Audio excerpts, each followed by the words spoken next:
அப்படியே எங்கள் அம்மா இறந்து சில மாதங்கள் தான் ஆயிருந்து. அருமையான என்னுடைய மகனும் மரித்து போனான்.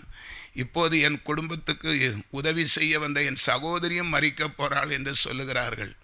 யாராவது ஒரு ஆறுதல் சொல்ல மாட்டார்களா என்று சொல்லி ஒவ்வொருவருடைய முகத்தையும் அப்படியே நான் வரிசையாக பார்த்தேன். எல்லாரும் ஒருவர் கூட எனக்கு ஆறுதல் சொல்ல. அந்த வசனம் சொல்லுது பாருங்க, ஆண்டவரே, அந்த சங்கீதம் 69:20, நிந்தை என் இருதயத்தை பிளந்தது, நான் மிகவும் வேதனைப்படுகிறேன், எனக்காக பரிதவிக்கிறவர்கள் உண்டோ என்று காத்திருந்தேன், ஒருவனும் இல்லை, தேற்றுகிறவர்களுக்காக காத்திருந்தேன், ஒருவனையும் காணும். அல்லேலூயா. பிரியமானவர்களே, எப்படியாவது எனக்கு ஒரு சமாதானம் கிடைக்காதான்னு பார்த்தா ஒரு மனுஷர் கூட சரி நாராயணன் போட்டு சமாதானப்படு என்று சொல்லுவார்கள் என்று சொல்லி எல்லாரும் தெரிஞ்ச முகம்தான், எங்கள் ஊருக்காரங்க தான், சொந்தக்காரங்க தான். ஒருவர் கூட எனக்கு சமாதானம் இல்லை. பிரியமானவர்களே, தேற்றுகிறவர்களுக்காக காத்திருந்தேன், ஒருவனையும் காணும். வேதனை நான் மிகுந்த வேதனைப்படுகிறேன் ஆண்டவரே அப்படின்னு சொல்லி, அன்பானவர்களே, அப்படியே அந்த ஜெப ரூமில் போய் முழங்கால் படியிட்டு எல்லாரும் என்னை நோக்கி பார்த்து கொண்டு இருந்தார்கள்.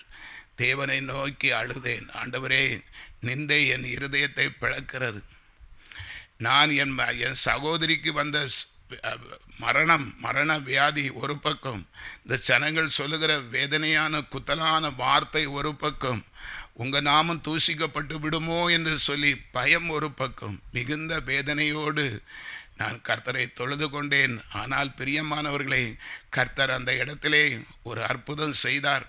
அதை நான் பல சாட்சிகளில் அதை குறிப்பிட்டு இருக்கிறேன். கர்த்தர் என்னுடைய வேதனையை பார்த்து, என் நிந்தையை பார்த்து, என் அவமானத்தை பார்த்து, என்னுடைய வேதனையை அறிந்து, என் ஜெபத்தை கேட்டு, ஒரு கை ஒரு காலு வலது பக்கம் சைடு இழுத்து அது செயலிழந்து இருந்தாலும் செத்து போவார் என்று டாக்டரால் சொல்லப்பட்டாலும் அதே சகோதரியை சில மணி நேரத்துக்குள்ளே நடந்து குடித்து வர கர்த்தர் உதவி செய்து அந்த இடத்திலே கர்த்தருடைய நாமத்தை மகிமைப்படுத்தினார். பிரியமானவர்களே, தயவு செய்து, வேதனை வரும், உலகத்திலே கஷ்டம் நஷ்டம் பாடு கண்ணீர் உபத்திரம் நிச்சயமாக உண்டு.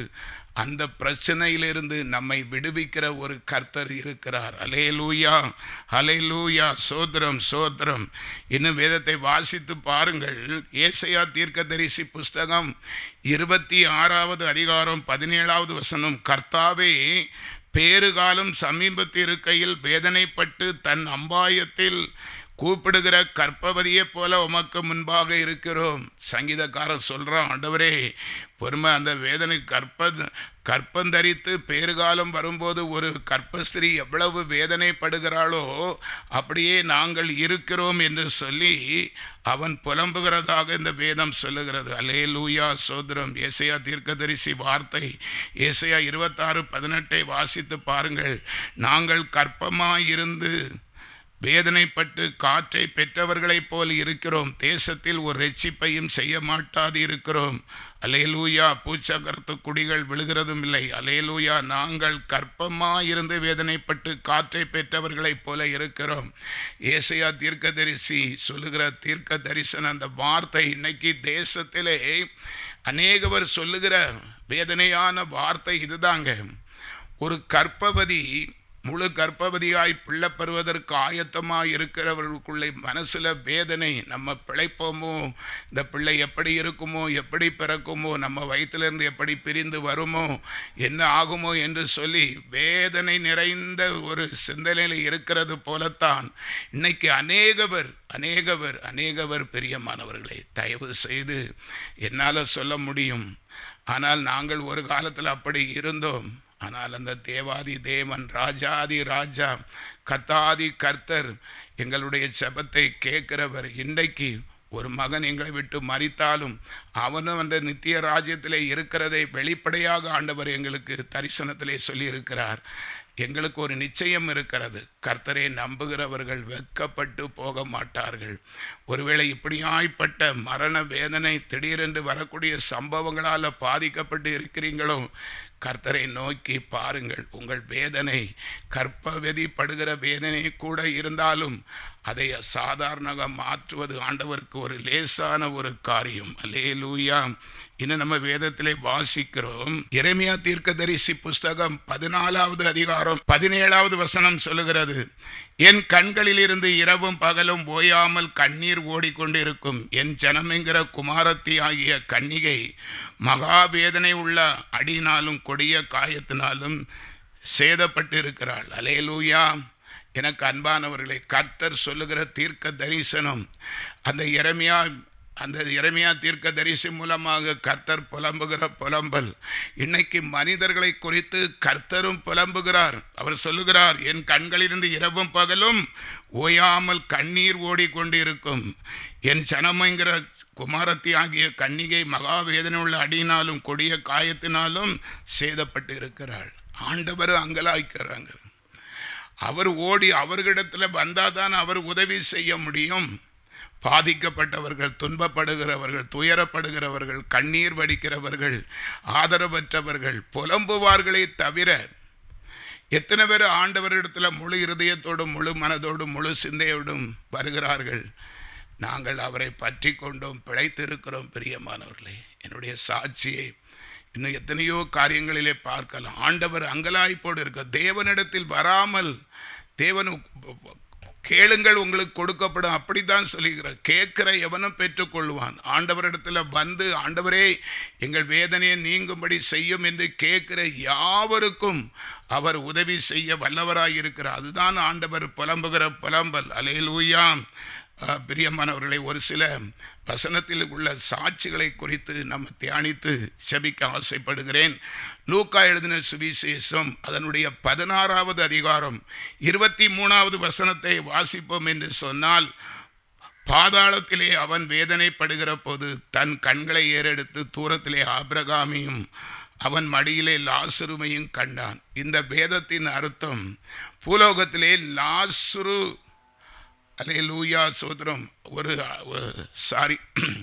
பூலோகத்திலே ஒரு ஐஸ்வர்யவான் ஒருவன் வாழ்ந்தான். ஐஸ்வர்யவான், அவன் பெரிய செல்வந்தன். அவனுக்கு அநேக சகோதரர்கள் உண்டு. அவன் சாப்பிட்டு அவன் ஒரு பெரிய செல்வந்தனாக இருந்தபடினாலே அதே ஊரில் அவன் வீட்டு அருகிலே லாசரு என்கிற ஒரு ஏழை குடியானவனும் இருந்தான். அவன் சரீரமெல்லாம் புண்ணு பற்கள் உள்ளவனும் வேதனை நிறைந்தவனும் வேலை செய்ய முடியாதவனாக இருந்தபடினால அவன் அந்த ஐஸ்வர்யவான் வீட்டிலே அவர்கள் சாப்பாட்டு போடுகிற மீதி துணிக்கைகளை சாப்பிட்டு அதிலே வயிறை நிரப்பி கொண்டு இருந்தவனாக இருந்தான். அந்த பூலோக வாழ்க்கையிலே வேதம் சொல்லுகிறது, ஐஸ்வர்யவான் வாழ்ந்து தன்னுடைய ஜீவனை முடித்தான். லாசருவும் நோய்பாய்ப்பட்டு கஷ்டப்பட்டு துன்பப்பட்டு எச்சியை சாப்பிட்டு வாழ்ந்தவனும் மரித்தான். இப்போது 2 பேரும் பரலோகம் போனார்கள். 2 பேரில் யார் பரலோகத்தில் ஆபிரகாம் அடியில் இருந்தால், லாசரு ஏழை, பூலோகத்திலே மிகுந்த கஷ்டப்பட்டு வயிற்று பிழப்புக்காக இல்லாமல் துயரப்பட்டு பட்டினி கிடந்து எச்சியை சாப்பிட்டு வளர்ந்தவன் பரலோகத்தில் ஆபிரகாம் மடியிலே இருந்தான். ஐஸ்வர்யவான் என்று வாழ்ந்தவன் பாதாளத்திலே அக்கினி கடலிலே தள்ளப்பட்டான் என்று வேதம் சொல்லுகிறது. அந்த ஐஸ்வர்யவான் சொல்லுகிற வார்த்தை தான் இது. ஒரு விசை கூட வாசிக்கிறேன். லூக்கா 16:23. பாதாளத்திலே அவன் வேதனைப்படுகிற போது தன் கண்களை ஏறெடுத்து தூரத்திலே ஆபிரகாமையும் அவன் மடியிலே லாசருமையும் கண்டான். எனக்கு அன்பானவர்களே, இன்னைக்கு உலகத்தில் வாழுகிற மனுஷர்களுக்கு இந்த உண்மை நிலவரம் தெரியல. கொஞ்சம் வசதி வாய்ப்பு வந்தால் ஏழைகளை அசட்டை பண்ணுவது, துன்மார்க்கமாய் வாழுகிறது, பணம் இருக்கிறது, பண ஆசை எல்லா தீமைக்கும் பாவமாக இருக்கிறது என்று சொன்னது போல, பணம் இருக்கிற வீட்டில் எல்லா பாவமும் தானாக வந்து குடியேறிடும். தேவனுக்கு பயப்படுகிற பயம் இருக்காது. நம்மகிட்ட எல்லா வசதி வாய்ப்பு இருக்கிறது, நிர்விசாரமாய் வாழ்ந்து பாவத்தில் பெருக செய்து கொண்டபடினாலே நியாய தீர்ப்பு முடிஞ்சு அந்த ஐஸ்வர்யவான் பாதாளத்துக்கு தள்ளப்பட்டான். ஆனால் பட்டினி கிடந்து ஆண்டவரையே சேவித்து ஆண்டவருடைய சமூகத்திலே காத்திருந்தவனுக்கோ ஆபிரகாம் மடியிலே அவனுக்கு வாய்ப்பு, பரலோகத்திலே ஒரு மேன்மை கிடைத்தது. இதைத்தான் வேதம் சொல்லுகிறது. இப்போது அந்த லூக்கா 16:24 நம்ம வாசிப்போம் என்று சொன்னால், அப்பொழுது அவன் தகப்பனாகிய ஆபிரகாமே, நீர் எனக்கு இறங்கி லாசரு தன் விரலின் நுனியில் தண்ணீரில் தோய்த்து என் நாவை குளிர பண்ணும்படி அவனை அனுப்ப வேண்டும். இந்த அக்கினி ஜுவாலையில் வேதனைப்படுகிறேனே என்று கூப்பிட்டான். அல்லேலூயா. அதாவது அங்கே நம்ம வேதத்தின் அடிப்படை பார்க்கும் போனால் பரலோகமும் பாதாளமும் ரெண்டு பக்கம் இருக்கும். இடையில ஒரு பெரிய பிளவு என்று சொல்லப்பட்டிருக்கிறது. பரலோகத்தில் இருக்கிற மனுஷன் பாதாளத்தில் இருக்கிற மனுஷனை பார்க்கலாம், பாதாளத்தில் இருக்கிறவர்கள் பரலோகத்தை பார்க்கலாம். ஆனால் ஒருவருக்கு ஒருவர் அங்கேயும் இங்கேயுமா வர முடியாது. மத்தியில் ஒரு பெரிய பள்ளம், பாதாளம், பிளவு இருக்கிறது. எனக்கு அன்பானவர்களே, ஐஸ்வர்யவான் சொல்லுகிறான், எனக்கு அங்கே அக்கினியில் இருக்க முடியல. உம்ம மடியில் இருக்கிற லாசருவை அவன் விரல் நுனியை விரலை தண்ணீரில் முக்கி அந்த ஈரத்தை, அந்த துணி தண்ணீரை என் ஆவிலே குளிர வைக்க செய்யும். அவ்வளவு வேதனை, தாகம். பிரியமானவர்கள், அதுதான் அக்கினி, நரகத்தை குறித்து சொல்லப்பட்டு இருக்கிறது. அன்பானவர்களை, இதை கேட்டுக்கொண்டு இருக்கிற யாராக இருந்தாலும் சரி, இன்னைக்கு எப்படியாகிலும் வாழ்க்கையை ஓடி முடிச்சிடலாம். வேதனையோடு கஷ்டத்தோடு நம்ம ஓடி முடிச்சிடலாம். ஆனால் நித்திய ராஜ்யத்திலே பரிசுத்தமாய், பூலோகத்தில் வாழ்கிற வாழ்க்கையிலே பரிசுத்தமாய், உண்மையாய், ஆண்டவருக்கு பிரியமாய், கர்த்தரை சொந்த இரட்சகராய் ஏற்றுக்கொள்ளாமல் இருந்தால் பரலோகத்திலே நமக்கு இடம் இருக்கவே இருக்காது. இயேசு கிறிஸ்து இல்லாமல் ரட்சிப்பில்லை. அவருடைய இரத்தம் நம்மை சுத்திகரிக்காமல் பரலோகத்துக்கு போகவே முடியாது. தயவு செய்து இந்த வசனம் இன்னைக்கு அநேகவரை தொடட்டும். பிரியமானவர்களே, ஏதோ இந்த பூலோகத்தில் வாழ்கிறது தான் பெரிய வாழ்க்கை, இதோட எல்லாம் முடிந்துன்னு சொல்லி நினைக்காதீர்கள். இதுக்கு பிறகு ஒரு பெரிய வாழ்க்கை இருக்கிறது. மனுஷனுடைய வாய்சு நாட்கள் 70, பலத்தின் மிகுதியால் 80 என்று வேதம் சொல்லுகிறது. ஆனால் அதுக்கு பிறகு அவன் ஜீவன் போன பிறகு பரலோகத்திலே நியாய தீர்ப்பு அடைந்து, அதுக்கு பிறகு நன்மை செய்கிறவனுக்கு பரலோகமும் தீமை செய்தவனுக்கு பாதாளம் என்று கட்டாயமாக நிர்ணயிக்கப்பட்டு இருக்கிறது. அந்த பாதாள வாழ்க்கை படு பயங்கரமானது. நித்தமும் அக்கினி எரிந்து கொண்டே இருக்கும். அதுக்குள்ளே தூக்கி மனுஷனை போட்டு விடுவார்கள். சாவை நோக்கி ஓடினாலும் சாவு அவர்களுக்கு தூரமாக இருக்கும். அங்கே மரணமே கிடையாது, சாகவே முடியாது. சரீரம் ஒரு பக்கம் உருகி போகும், மறுபக்கம் முளைக்கும். நித்திய வேதனை, நித்திய வேதனை, நித்திய அழுகை, நித்திய கூக்குரல். தயவு செய்து அப்படியாய்ப்பட்ட அது ஒரு நாள் 2 நாள் 60 வருஷம் 70 100 வருஷம் இல்லை, 1000 தலைமுறை தலைமுறையாய் அந்த அக்கினி நமக்கு அப்படி பாதிக்கப்பட்டவர்களை பாதிக்கும் என்று வேதம் சொல்லுகிறது. அல்லேலூயா. தயவு செய்து மனம் திரும்புங்கள். கர்த்தர் அவர் நம்மை ஆசீர்வதிப்பார். இன்னும் நம்ம வேதத்திலே பார்ப்போம் என்று சொன்னால், மார்க் எழுதின சுவிசேஷம் 5வது அதிகாரம் 25வது வசனம். அப்பொழுது 12 வருஷமாய் பெரும்பாடு உள்ள ஒரு ஸ்திரீ, தேசத்திலே 12 வருஷமாக கஷ்டப்படுகிற ஒரு பெண்ணை குறித்து சொல்லப்பட்டிருக்கிறது. அந்த மகள் ஆரம்ப நாட்களிலே செல்வ செழிப்போடு வாழ்ந்திருக்கலாம். அவளுக்கு ஒரு இரத்தப்போக்கு என்கிற ஒரு வியாதி, பெண்களுக்குள்ள ஒரு மாதந்தோறும் நடக்கிற ஒரு வியாதி, அது நிற்காமல் பயங்கர, அதனுடைய இரத்தப்போக்கு 12 வருஷமாய் தொடர்ந்து இருந்ததுனால அந்த வியாதியிலிருந்து சுகமாகும்படி தன்னுடைய ஆஸ்தி, அந்தஸ்து, செல்வம், செல்வாக்கு எல்லாவற்றையும் விற்று நோய்க்கு பார்த்த பிறகு பணம் தான் போச்சு தவிர வியாதி சற்றும் குறையாத நிலையிலே இப்போது அந்த வேதம் சொல்லுகிறது. மார்க் 5:26, அநேக வைத்தியர்களால் மிகவும் வருத்தப்பட்டு தனக்கு உண்டானவைகளை எல்லாம் செலவழித்தும் சற்றாகிலும் குணமடையாமல் அதிக வருத்தப்படுகிற பொழுது, வேதனைப்படுகிற பொழுது, மார்க் 5:27, இயேசுவை குறித்து கேள்விப்பட்டு நான் அவருடைய வஸ்திரத்தை ஆகிலும் தொட்டால் சொஸ்தமாவேன் என்று சொல்லி அந்த மகள் இப்போது ஆண்டவராகிய இயேசு கிறிஸ்துவை குறித்து கேள்விப்படுகிறாள். இயேசு கிறிஸ்து என்கிற ஒரு இரட்சகர் இருக்கிறார். அவர் வியாதிசர்களை சுகப்படுத்துகிறார், மரித்தவர்களை எழுப்புகிறார், முடவர்களை நடக்க செய்கிறார் என்று கேள்விப்பட்டு இந்த ஸ்திரீயானவள் அவரை நோக்கி போகிறாள். மார்க்கு சுவிசேஷம் 5வது அதிகாரம் 28வது வசனம், ஜனக்கூட்டத்துக்குள்ளே அவருக்கு பின்னாக வந்து அவருடைய வஸ்திரத்தை தொட்டாள். அல்லேலூயா. அந்த மகளுடைய தன்மையை பார்த்தீங்களா? வியாதி 12 வருஷம், நம்ம செத்தே போவோம், இதில் பிழைக்க மாட்டோம் என்கிற கடைசி ஸ்டேஜ், இனி செலவழிக்க ரூபாயும் இல்லை. அப்படியாய்ப்பட்டவர் அலறி அடித்து இயேசுவுக்கு முன்னால் இயேசுவை என்னை காப்பாற்றும் என்று சொல்லவில்லை. காரணம், அவள் தீட்டுப்பட்டவள்.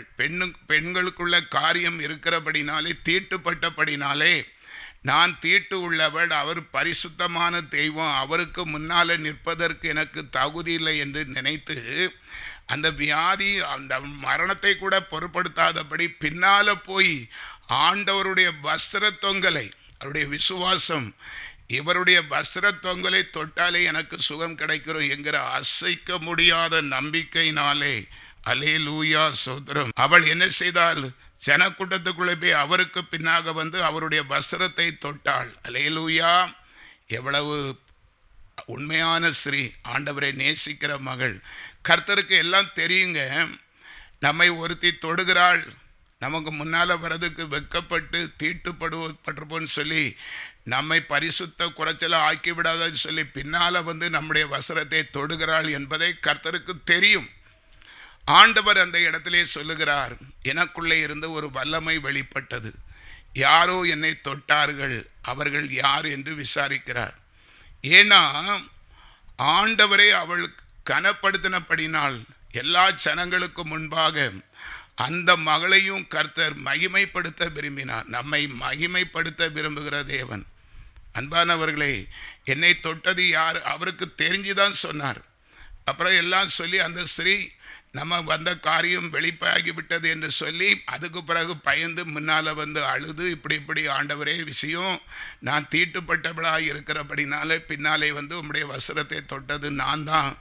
அந்த நேரத்திலே அவளுடைய ஊரல், அந்த இரத்த போக்கு வியாதி நின்று விட்டது. வசனம் சொல்லுகிறது 5:29, உடனே அவளுடைய உதிரத்தின் ஊரல் நின்று போயிற்று, அந்த வேதனை நீங்கி ஆரோக்கியம் அடைந்ததை அவள் தன் சரீரத்திலே உணர்ந்தாள். அல்லேலூயா. அவள் ஆண்டவருக்கு முன்பாக தன்னை தாழ்த்தி, நீர் பரிசுத்த தேவனாய் இருக்கிறபடினாலே உம்மை தீட்டுப்படுத்தக்கூடாது என்று சொல்லி, அப்பா உம்முடைய சமூகத்தில் அந்த சால்வையை தொட்டேன் என்று அறிக்கை செய்த போது அவருடைய விசுவாசத்தை பார்த்து அவர் சொன்னது, மார்க் 5:34, அவர் அவளை பார்த்து, மகளே, உன் விசுவாசம் உன்னை ரட்சித்தது, நீ சமாதானத்தோடு போய் உன் வேதனை நீங்கி சுகமாயிரு என்றார். அல்லேலூயா. இப்படி பாருங்க, எவ்வளவு மகத்துவமான தெய்வம் நம்முடைய ஆண்டவர். நம்ம அவர் வலதுகை செய்கிறதை இடதுகை அறியாமல் செய்கிற தேவனுங்க, பரிசுத்த தெய்வம். இன்னைக்கு சில வகையான வியாதியிலே சுகப்பட முடியாமல், குணப்பட முடியாமல், மருத்துவ செலவுக்கு எல்லாம் அழித்து அல்லேலூயா தரித்திரராகி அதிலும் குணப்பட முடியாமல் கஷ்டப்படுகிறவர்களை பார்த்து ஆண்டவர், வேதத்தில் ஆண்டவர் கூப்பிடுகிறார், வருத்தப்பட்டு பாரம் சுமக்கிறவர்களே என்னிடத்தில் பாருங்கள், இளைப்பாறுதல். வேதனையை நீக்குகிற தேவன், கஷ்டத்தை போக்குகிற தேவன். அல்லேலூயா. நமக்காக பரிதவிக்கிற தேவன். அல்லேலூயா. துன்பப்படுகிற, துயரப்படுகிற ஏழை எளியவர்களை வாழ வைக்கிற தெய்வம், பிரச்சனை போராட்டத்தை மாற்றுகிற தெய்வம், ஒரே பரிகாரி ஆண்டவர் இயேசு கிறிஸ்து. அல்லேலூயா. நம்ம வேதனை நீக்க அவர் ஆயத்தமாக இருக்கிறார். பிரியமானவர்களை, இன்னும் நம்ம வேதத்திலே வாசிப்போம் என்று சொன்னால், யாத்திராகமம் புஸ்தகம் 3வது அதிகாரம் 7வது வசனம், அப்பொழுது கர்த்தர், எகிப்தில் இருக்கிற என் ஜனத்தின் உபத்திரவத்தை நான் பார்க்கவே பார்த்து ஆளோட்டிகளின் நிமித்தம் அவர்கள் இடுகிற கூக்குரலை கேட்டேன், அவர்கள் படுகிற வேதனைகளையும் அறிந்திருக்கிறேன். அல்லேலூயா. எகிப்து தேசத்திலே இஸ்ரவேல் ஜனங்கள் எகிப்துக்கு அடிமைப்பட்டு, எகிப்து பெரிய அரசர்களாலே வேலை வாங்கப்பட்டு துன்பப்படுகிறதை, துயரப்படுகிறதை பரலோக தேவன் கண்டு அவருடைய வேதனையை அறிந்து நான் போய் உதவி செய்வேன் என்கிற வார்த்தை. எவ்வளவு பிரியமானவர்களே, எத்தனை லட்சம் ஜனங்கள் எகிப்திலே பாடுபட்டார்கள். அல்லேலூயா. ஆண்டவர் இறங்கி ஒரு மோசே என்கிற இரட்சகனை எழுப்பி பெரிய அற்புதங்கள், இயற்கைக்கு அப்பாற்பட்ட காரியங்களை, அற்புதங்களை கர்த்தர் செய்து பார்வோனுடைய இருதயத்தை கலங்கடிக்க செய்து, அல்லேலூயா, இஸ்ரவேல் ஜனங்களை அவன் பாதித்து கொடுமைப்படுத்தி துன்பப்படுத்தினபடினாலே ஆண்டவர் அந்த சேனையை கூண்டோடு அழிக்கும்படி செங்கடல் பக்கம் கொண்டு வந்து, அல்லேலூயா, இஸ்ரவேல் ஜனங்களை செங்கடலிலே கடை கறக்க செய்து, அந்த பார்வோன் சேனை இஸ்ரவேல் ஜனங்களை பின்தொடர்ந்து வரும்போது சமுத்திரத்திலே அத்தனை பார்வோன் சேனைகளை அழித்து ஜெயமெடுத்த தேவன் இஸ்ரவேல் ஜனங்களுக்காக கர்த்தர் யுத்தம் செய்தாரே. அவரோடு பகலிலே மேக ஸ்தம்பமாய், இரவிலே அக்கினி ஸ்தம்பமாய் ஜனங்களோடு உலாவின தேவன், ஏழைகளின் தேவன், ஏழைகளின் தகப்பன், கூப்பிடுகிற யாவருக்கும் சமீபமாயிருக்கிறவர், எதிராளி நிமித்தம் நமக்காக வழக்காடுகிறவர், நமக்காக பரிந்து பேசுகிறவர், நமக்காக யுத்தம் செய்கிறவர் இந்த நாட்களிலும் உயிரோடு இருக்கிறார். பிரியமானவர்களே, எங்கள் வாழ்க்கையில எத்தனையோ அதிசயங்கள் இன்றைக்கும் செய்து கொண்டு வருகிறார். அல்லேலூயா, அல்லேலூயா, சோதரம். பாருங்க, யாத்ராகம் 3வது அதிகாரம் 8வது வசனம். அவர்களை எகிப்தியரின் கைக்கு விடுதலையாக்கவும் அவர்களை அந்த தேசத்திலிருந்து நீக்கி கானானியரும் ஏத்தியரும் எமோரியரும் பெரிசியரும் ஏபியரும் எபூசியரும் இருக்கிற இடமாகிய பாலும் தேனும் ஓடுகிற நலமும் விசாலமான தேசத்தில் கொண்டு போய் சேர்க்கவும் இறங்கினேன். இறங்கி வந்தார். அப்படியே செய்து இஸ்ரவேல் ஜனங்களை ரட்சித்தார் என்று வேதம் சொல்லுகிறது. அல்லேலூயா, அல்லேலூயா, சோதரம், சோதரம். அது மாத்திரமல்ல பிரியமானவர்களே, உபாகமம் புஸ்தகம் கடைசியாக 2வது அதிகாரம் 25வது வசனம். வானத்தின் கீழ் எங்குமுள்ள ஜனங்கள் உன்னாலே திகிலும் பயமும் அடையும்படி செய்ய இன்று நான் தொடங்குவேன். அவர்கள் உன் கீர்த்தியை கேட்டு உன் நிமித்தம் நடுங்கி வேதனைப்படுவார்கள் என்றார். அல்லேலூயா. வானத்தின் கீழ் எங்குமுள்ள ஜனங்கள் உன்னாலே, அவரை நம்பியிருக்கிறவர்கள், தேவனை சார்ந்திருக்கிறவர்கள். அல்லேலூயா. பிரியமானவர்களே, எனக்கு இந்த ஊழியத்திலும் நான் இந்த ஆண்டவரை ஏற்றுக்கொண்டதுனால அநேகவர் என்னை பகையாய் பகைத்தது உண்டு. சொந்தக்காரங்கள், உறவுக்காரங்கள், ஊழியர்கள் மத்தியில், விசுவாசிகள் மத்தியில் என்று சொல்லி ஏராளமாய் சொல்லிக்கொண்டே போகலாம். மனுஷர்களாலே பிரச்சனை, குடும்பத்தில் எல்லாரும் ஒதுக்கி வைத்தார்கள், ஆகாது என்று தள்ளி வைத்தார்கள். கிறிஸ்தவ மார்க்கத்துக்கு போனதுனால குடும்பத்தில் ஏற்றுக்கொள்ள எல்லாரும் ஒன்று சேர்ந்து ஒரே மனதாய் பகையாய் பகைத்து மிகவும் சிரமப்பட்டேன், பாதிக்கப்பட்டேன். பிரியமானவர்களே, எத்தனை அவர்கள் கண்கள் காணும்படி அவர்களுக்கு கண்களுக்கு முன்னாலே அதிசயமான அற்புதமான காரியங்களை கர்த்தர் எங்கள் வாழ்க்கையிலே செய்தார். ஆண்டவர் உயிரோடு இருக்கிறார் என்பதை இன்னைக்கு எங்கள் குடும்பத்தில் கூட, நண்பர்கள் கூட, என்னை பகையாய் பகைத்தவர்கள் கூட அறிந்து புரிந்து கொள்ளத்தக்கதான இயேசுவை நம்பி போனால் எப்படி ஜீவிப்பான் பார்ப்போம், எப்படி பிள்ளைகளை கட்டி கொடுப்பான் பார்ப்போம் அப்படின்னு சொல்லி சவால் விட்டு எங்களுக்கு பெரிய ஆபத்து வரும், இதோடு அந்த குடும்பம் அழிந்து போகும் என்று சொல்லி அதை வேடிக்கை பார்க்கலாம் என்று சொல்லி காத்திருக்கிற ஜனங்களுக்கு முன்பாக ஆண்டவர் எங்களையும் எங்கள் பிள்ளைகளையும் குடும்பமாக பேராக ஆசீர்வதித்திருக்கிறார். அல்லேலூயா.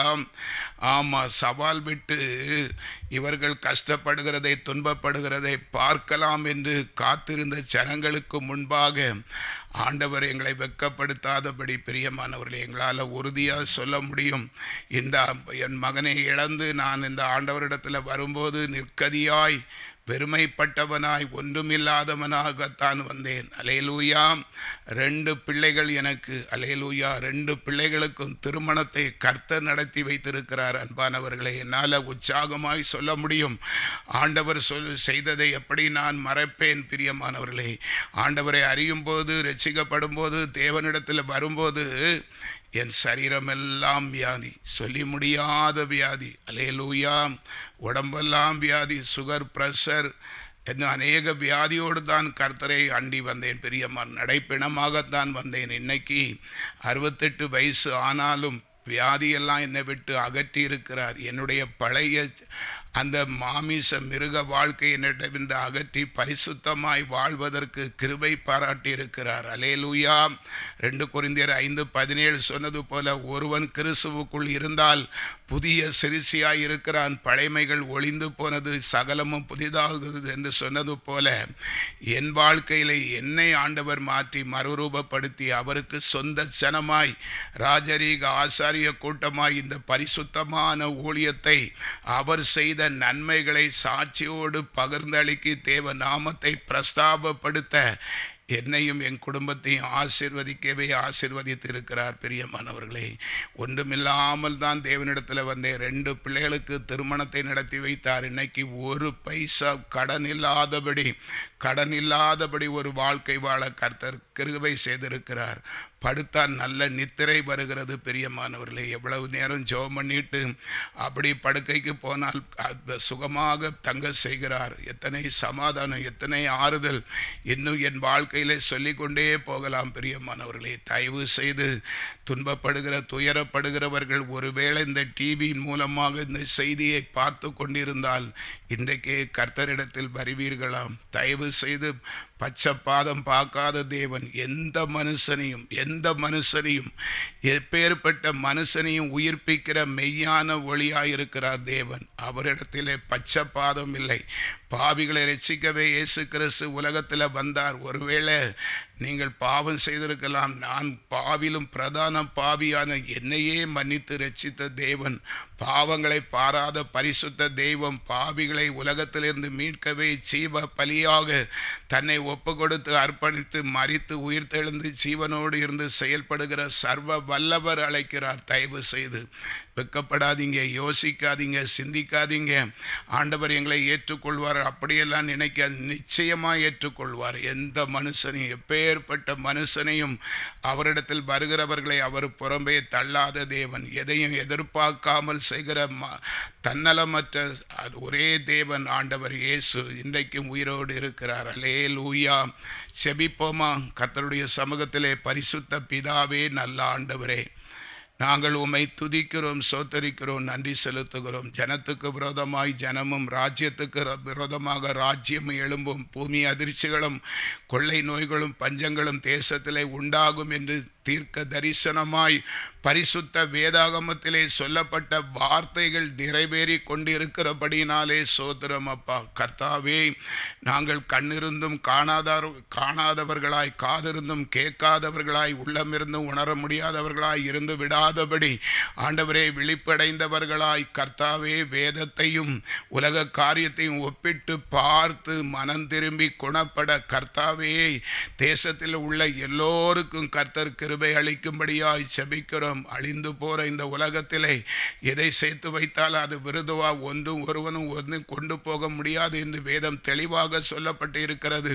ஆண்டவரே, அழிந்து போற உலக பொருளுக்காக மனிதன் சிந்தையை சிதறடித்து ஆண்டவரே பாதாளத்துக்கு தன்னை விற்று போடாதபடி மெய் தேவனாகிய ஆண்டவரை சொந்த இரட்சகராக உள்ளத்திலே முழு இருதயத்தோடு ஏற்றுக்கொண்டு அவரே சார்ந்து வாழுகிற உலகத்திலும் மறுரூப வாழ்க்கையிலும் இரட்டிப்பான நன்மைகளை பெற்று சமாதானத்தோடு வாழ்ந்து ஆண்டவருடைய ராஜ்யத்திலே நித்தியமாம் அவருடைய அல்லேலூயா ராஜ்யத்திலே வாழ கர்த்தர் ஒவ்வொருவருக்கும் கிருபை பாராட்டும்படியாய் ஜெபிக்கிறோம். நம்முடைய கரத்திலே ஒப்பு கொடுக்கிறோம்.